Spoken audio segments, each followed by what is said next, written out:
Sean leoas a hami a chanis hami a fidach agus a gopad anu lunin. Hami a bhí gopad one thai bo mian a varst agus ha flat ac am anish mar office, kitchen, studio yoga agus bu coffee.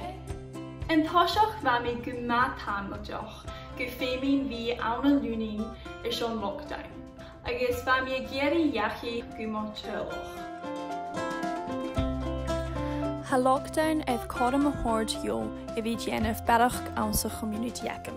Ha mi fidach gan a sadak ein jena aantje chenis art as a bheil in arif je dhéine a ha fulig leis a virus. Ha mi mar farste cholan le cor eith da chiad volunteer a ha tort cúdiochach do dhéine san bí a ha fémach. Hello, is me Sheena.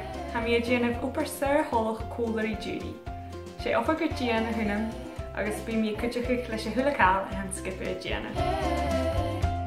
Bí Shane a ceannach bíag agus ja agel ag na dorsin. Cúnachach prescriptions.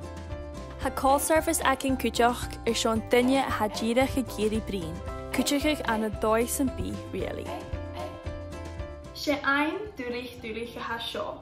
Ach ha ma a bhí fécin duine I tín cólaigh agus a cúteach a chéile. Bíomh sabilt tírio.